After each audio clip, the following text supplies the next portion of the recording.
Good morning to all. सभी विद्यार्थियों को मेरा नमस्कार। पॉलिटिकल साइंस क्लासेज में पुनः आपका स्वागत है। और इंडियन पॉलिटी के तहत हम लोग भारतीय संविधान के भाग 3 में दिए गए मौलिक अधिकारों का अध्ययन कर रहे हैं। हम लोगों ने पहले वाले जो व्याख्यान थे उसमें समानता के अधिकार को कवर कर लिया है पूरी तरह से, और स्वतंत्रता का जो अधिकार दिया गया है उसमें अनुच्छेद 19 से 22 तक मैंने आपको बताया था। तो अनुच्छेद 19 को भी हम पढ़ चुके हैं और आज के हमारे इस व्याख्यान का जो विषय रहेगा वो रहेगा अनुच्छेद 20। तो स्वतंत्रता के अधिकार के तहत अनुच्छेद 20 की संक्षिप्त व्याख्या मैं आपके सामने आज प्रस्तुत करूंगा। तो आप टॉपिक डालिएगा आज का अनुच्छेद 20।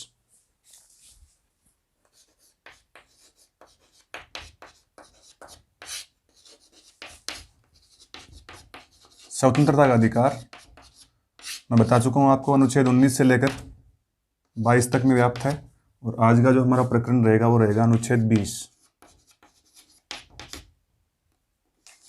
अनुच्छेद 20 अर्थात भारतीय संविधान का जो अनुच्छेद 20 है वो किस तरह के मूल अधिकार हमें प्रोवाइड करवाता है, ये हम देखेंगे आज। बहुत ही संक्षिप्त आर्टिकल है ये। केवल अनुच्छेद 20 में 3 क्लोज हैं, सब क्लोज में बोल सकता हूँ उसको। अनुच्छेद 20(1), अनुच्छेद 20(2) और अनुच्छेद 20(3), जो 3 प्रावधान है वो हम देखेंगे। सबसे पहले हम ये देखते हैं कि जो अनुच्छेद 20 है वो किस पे लागू होता है, अर्थात अनुच्छेद 20 की जो शक्तियां हैं वो किसको प्राप्त हैं। क्या ये विदेशियों को भी मिले हुए हैं ये अधिकार जो अनुच्छेद 20 में दिए गए हैं, या केवल भारतीय नागरिकों के लिए हैं, या केवल व्यक्तियों के लिए हैं, या फिर कानूनी व्यक्तियों को भी ये प्राप्त है। तो इसमें देखना है हमें तो किसको प्राप्त है ये। तो सबसे पहले देखिए किसको प्राप्त है। तो देखिए विदेशी व्यक्तियों को भी प्राप्त है, भारतीय जो नागरिक हैं उनको भी प्राप्त है, और कानूनी व्यक्ति यानी अर्थात कोई कानूनी फर्म है, कोई कंपनी है, उसको भी ये अधिकार मिला हुआ है। तो भारतीय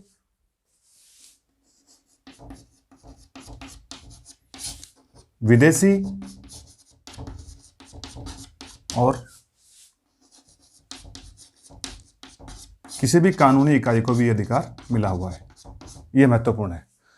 सबसे बड़ी बात यह है इस अधिकार के बारे में कि ये जो अधिकार, ये जो राइट मिला हुआ है अनुच्छेद 20 के तीनों क्लोजों में जो दिया गया है, ये अपने आप में विशिष्ट प्रकार का है। ये अपराधियों के लिए, या मैं कह सकता हूं कि अभियुक्तों के लिए ये अधिकार है, अर्थात जिन पे दोष सिद्ध हो गए हों किसी अपराध के, ऐसे व्यक्तियों को अधिकार प्राप्त हैं। और ऐसे व्यक्तियों को जिन पे किन्हीं दोषों के लिए अभियोग चल रहा हो, अर्थात हम अभियुक्त बोल सकते हैं उनको, ये अधिकार अभियुक्तों को भी प्राप्त है। तो अपने आप में ये कह सकता हूं कि अनुच्छेद 20 का जो शीर्षक रहेगा, अनुच्छेद जो 20 है इसका जो टाइटल है वो है अपराधों के लिए दोष सिद्धि के संबंध में संरक्षण।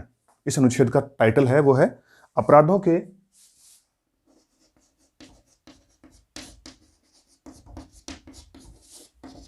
दोष सिद्धि के संबंध में संरक्षण, के संबंध में संरक्षण। ये इस पूरे जो आर्टिकल है इसका टॉपिक है, मतलब आर्टिकल की जो विषय वस्तु है, यानी इसका मैं कह सकता हूं शीर्षक है आर्टिकल 20 का। ये है अपराधों के दोष सिद्धि के संबंध में संरक्षण। अर्थात अपराधों के मामलों में जब दोष सिद्ध हो गया हो तो उसके संबंध में जो दोष सिद्ध अभियुक्त है या आरोपी है या अपराधी है, उसको कौन से प्रोटेक्शन है वो अनुच्छेद 20 के तहत दिए गए हैं, ये हमें देखना है। तो मैं आपको बता चुका हूं इस आर्टिकल में जो क्लोज हैं वो 3 हैं। सबसे पहले हम देखते हैं आर्टिकल 20 के क्लोज 1 को। और आर्टिकल 20 के क्लोज 1 की जो भाषा है वो है भूतलक्षी प्रभाव वाली विधि। अर्थात आर्टिकल 20 के पहले सब क्लोज में, यानी पहले उपखंड में लिखा हुआ है भूतलक्षी प्रभाव वाली विधि। अर्थात भूतलक्षी प्रभाव वाली विधि कौन सी होती है। तो मैं भूतलक्षी प्रभाव वाली विधि, अर्थात ये जो आर्टिकल है, ये जो पैरा है इसका, वो भूतलक्षी प्रभाव वाली विधियों की व्याख्या करता है। आप मोटे तौर पर ये समझ लें कि विधियां हैं वो लागू होने के दृष्टिकोण के हिसाब से 2 तरह की होती हैं। एक तो होती है भूतलक्षी, एक होती है भविष्यलक्षी। अर्थात ऐसी विधि जो पहले से लागू हो, अर्थात बनने के पश्चात पिछली डेट से लागू हो। अर्थात मान लीजिए कोई विधि है, वो हो सकता है कि आज के दिन बनी हो, लेकिन उसको हम बीते हुए 10 दिन पहले से लागू कर दें। विधि आज बनी हो हमारे सामने, विधायिका ने उसको आज स्वीकार किया हो, राष्ट्रपति ने उस पर आज हस्ताक्षर किए हों, लेकिन उसको हम लागू कब करेंगे? 10 दिन पहले से। तो ऐसी विधि जो बैकडेट से लागू होती है, पीछे से लागू होती है, उसको हम बोलते हैं भूतलक्षी, अर्थात उसका प्रभाव है वो बीते हुए समय से शुरू हो जाता है। तो ऐसी विधि को बोलते हैं भूतलक्षी। दूसरी जो विधि है वो है भविष्यलक्षी विधि। तो भविष्यलक्षी विधि का मतलब होता है ऐसी विधि जो लागू होने के पश्चात भविष्य में लागू होती है, अर्थात जैसे आज बनी है, राष्ट्रपति ने आज उस पर हस्ताक्षर किए हैं, तो अगली कोई भी डेट, कल से, परसों से या आने वाले कुछ महीनों में कभी भी वो लागू की जा सकती है। तो विधियां हैं वो लागू होने के दृष्टिकोण के आधार पर दो तरह की होती हैं, एक तो भूतलक्षी, एक भविष्यलक्षी। आर्टिकल 20 जो है उसका जो ये पैरा 1 वाला है, ये स्पष्ट करता है कि भारतीय कोई विधायिका, भारत की जो व्यवस्थापिका है, वो ऐसी कोई विधि नहीं बनाएगी जो भूतलक्षी प्रभाव वाली हो, और वो विधि कैसी हो? वो विधि आपराधिक विधि हो। अर्थात हम ये कह सकते हैं कि भारत की कोई विधायिका, केंद्रीय विधायिका यानी कि संसद, राज्यों की विधायिका यानी राज्यों की विधानसभाएं, ऐसी कोई विधि नहीं बना सकती जो आपराधिक प्रवृत्ति की हो, यानी आपराधिक प्रकृति की हो, जिसमें अपराध को रोकने संबंधी उपाय किए गए हों, और वो विधि पीछे से लागू हो जाए, ऐसी कोई विधि नहीं बना सकती। अब हमें दो बात समझनी है। विधि है वो भी दो तरह की होती हैं। जैसे विधि लागू होने के दृष्टिकोण के हिसाब से दो तरह की हैं, जैसे भूतलक्षी है, भविष्यलक्षी है। भूतलक्षी वो है जो पीछे से लागू हो, भविष्यलक्षी वो है जो आगे से लागू होगी। विधि भी दो तरह की है। एक तो देखो सिविल विधियां हम बोल सकते हैं उसको, सिविल। दूसरी बोल सकते हैं आपराधिक। आपराधिक देखो, सिविल विधियां वो होती हैं जिसमें कोई दंड की व्यवस्था नहीं होती है, जैसे कोई टैक्स लगाना हो, कोई नागरिकों पे कोई दायित्व है उसको डालना हो, तो इस तरह की जो विधियां होती हैं सिविल विधियां। जैसे मान लीजिए कोई टैक्स की उगाही करनी हो, कोई टैक्स लगाना हो, तो हम उसको सिविल विधि बोलेंगे। आपराधिक विधियां वो हैं जो दंडिक होती हैं, जो नागरिकों को दंडित करती हैं। जैसे उसमें कुछ ऑफेंस दिए होते हैं, उसको अगर उसका उल्लंघन हम करेंगे तो वो दंड की श्रेणी में आएगा। तो विधियां दो तरह की हैं, सिविल विधि और आपराधिक विधि। आपराधिक विधि होती है वो होती है दंड देने वाली विधियां। सिविल विधियां दंड देने वाली विधियां नहीं होती हैं। अब हमें समझना होता है कि भूतलक्षी प्रभाव से जो व्यवस्थापिकाएं हैं वो कानून तो बना सकती हैं, ऐसे कानून बना सकती हैं जो पीछे की डेट से लागू होंगे, लेकिन वो कानून आपराधिक नहीं होंगे, सिविल हो सकते हैं। ये हमें समझना है। इसमें जो समझने वाली बात है वो केवल यही है कि सिविल जो कानून है उनको हम पीछे की डेट से लागू कर सकते हैं, लेकिन दंड देने वाले कानून पीछे की डेट से हम लागू नहीं कर सकते हैं। ये मोटे तौर पर इस आर्टिकल का उद्देश्य है और ये भाव है। तो भूतलक्षी प्रभाव से दांडिक विधियां या आपराधिक विधियां नहीं बनाई जा सकती, नहीं लागू की जा सकती। अगर ऐसा होगा तो ये सरासर आर्टिकल 20 के जो पहला सब क्लोज है उसका उल्लंघन होगा। तो ये हमें देखना है। इसमें पहली बात है वो ये लिखी हुई है। अगर आपको मोटे तौर पर याद आ रहा हो तो जो एक दिल्ली में एक जो गैंग रेप की घटना हुई थी, निर्भया कांड जिसको हम बोलते हैं, 16 दिसंबर 2012 को वो घटना घटित हुई थी। तो उसके पश्चात चूंकि भारत में ऐसे कोई कानून नहीं है जिसमें बलात्कार के दंड के रूप में किसी अपराधी को केवल बलात्कार के दंड के आरोप में उसको हम फांसी की सज़ा दे सकते हैं, तो ऐसे अपराध नहीं थे। तो ऐसी चर्चा चली थी कि भाई ऐसी कानून बनाए जाए कि ये जो आरोपी हैं, 5-6 जो आरोपी थे उस कांड में, उनको सबको फांसी की सज़ा हो जाए। उसमें से एक जो आरोपी था वो नाबालिग भी था। हम जानते हैं कि जो नाबालिग आरोपी हैं उनके लिए भी दंड की व्यवस्था इतनी नहीं थी कानून में। तो ये बहस चली थी कि कैसे भी करके ऐसा कानून बना दिया जाए ताकि ये पाँचों के पाँचों 6 जो जितने भी आरोपी हैं सारे के सारे फांसी पे लटक जाएं और ये मृत्युदंड इनको मिल जाए। लेकिन वो बहस चली हुई थी। लेकिन उस बहस में हमने देखा था कि चूंकि घटना थी वो 16 दिसंबर 2012 वो घटित हो चुकी थी। अब उस घटना को घटित होते समय कोई विधि प्रभाव में थी, उसी विधि के अनुसार उनको दंड दिया जा सकता था। अब नई विधि बनाकर उसको हम 16 दिसंबर से लागू नहीं कर सकते थे, इसलिए कोई विधि नहीं बनाई जा सकी थी। तो ये एक बड़ा इंपॉर्टेंट आर्टिकल है जो आपको समझना है। इसकी जो मूल भावना है वो यही है। अब हम बात करते हैं इस आर्टिकल 20 के क्लोज 2 की। तो 20 का जो क्लोज 2 है वो क्या कहता है? आर्टिकल 20 का जो क्लोज 2 है वो बात करता है दोहरे जोखिम की, अर्थात दोहरे जोखिम या 2 बार दंडित करने से संबंधित है। किसी अपराधी को 2 बार दंडित किया जा सकता है, अन्यथा नहीं। तो बात कर रहा है दोहरे जोखिम की। तो दोहरा जोखिम हमें समझना है। दोहरा जोखिम, दोहरा जोखिम का मतलब आप यहां ये समझें कि किसी व्यक्ति को एक ही अपराध के लिए या एक ही अभियोग के लिए उसको एक बार से अधिक दंडित नहीं किया जा सकता। एक ही अपराध के लिए एक बार से अधिक अभियोजित भी नहीं किया जाएगा उसको, यानी 2 बार मुकदमा नहीं चलेगा उस पर, और 2 बार उसको दंडित भी नहीं किया जा सकता।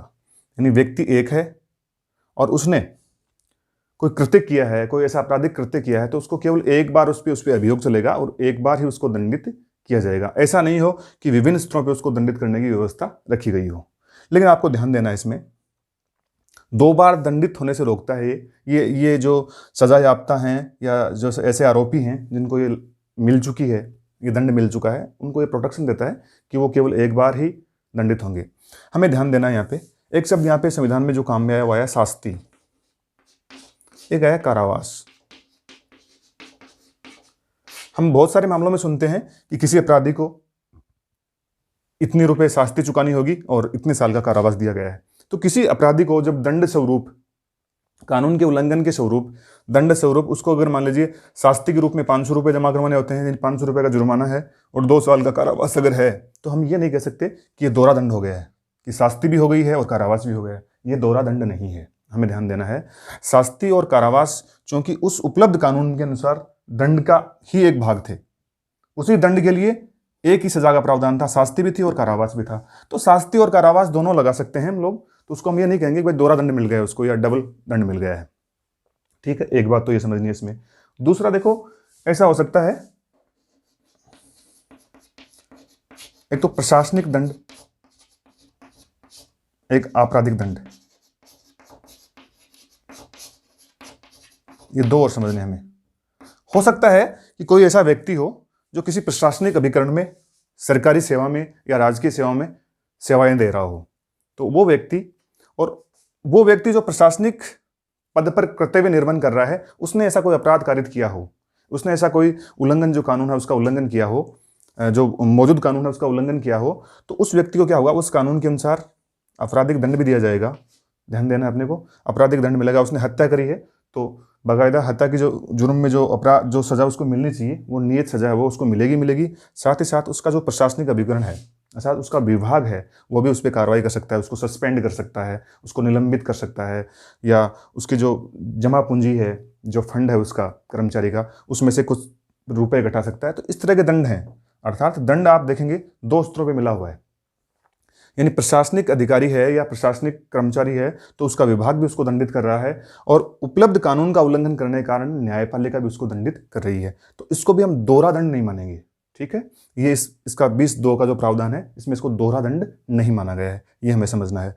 तीसरा देखो, इसमें समझने वाली जो सबसे इंपॉर्टेंट बात है वो ये है, इसका जो मूल भाव है वो ये है कि किसी भी अपराधी को केवल न्यायपालिका द्वारा 2 बार दंडित नहीं किया जाएगा। न्यायपालिका है वो किसी भी व्यक्ति को 2 बार दंडित नहीं करेगी। ये केवल न्यायिक अधिकरण द्वारा दिए गए दंड में ही लागू होगा। न्यायिक अधिकरण के अलावा और कोई दंड उसको मिलता है, प्रशासनिक दंड मिलता है, तो उस पर लागू नहीं होगा। देखिए, जो दोहरा दंड है, वो ये जो दोहरा दंड शब्द है मैं काम में ले रहा हूँ, दोहरा जोखिम या दोहरा दंड, 2 बार दंडित करना, ये अमेरिकी टर्म है मूल रूप से। ठीक है, तो हमें समझना इसमें यही है कि प्रशासनिक दंड और आपराधिक दंड हैं वो दिए जा सकते हैं, ये दोहरा दंड नहीं माना जाएगा। तो ये है अनुच्छेद 20 का सेकंड पैरा है। अब हम बात करते हैं अनुच्छेद 20 के अंतिम पैरे की, या सब क्लोज 3 की। 20(3) है, उसकी जो लैंग्वेज है, उसकी जो भाषा है वो क्या कहती है, हमें समझना है। किसी भी अपराधी को स्वयं के विरुद्ध साक्षी होने के लिए बाध्य नहीं किया जा सकता, एक बात है, यानी स्वयं पर दोषारोपण का प्रतिषेध किया गया है। यहाँ पे हमें ये ध्यान देना है, स्वयं पर दोषारोपण का प्रतिषेध।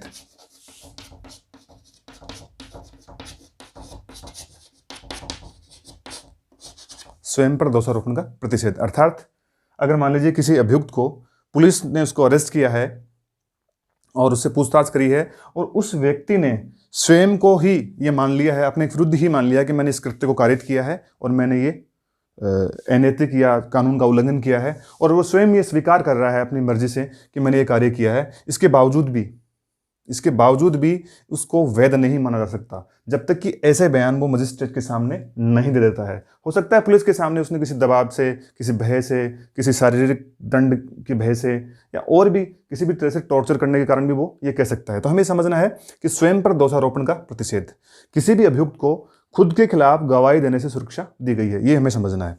एक बात तो इसमें है। दूसरा देखो, आप ये समझना है स्वयं के विरुद्ध साक्ष्य जुटाने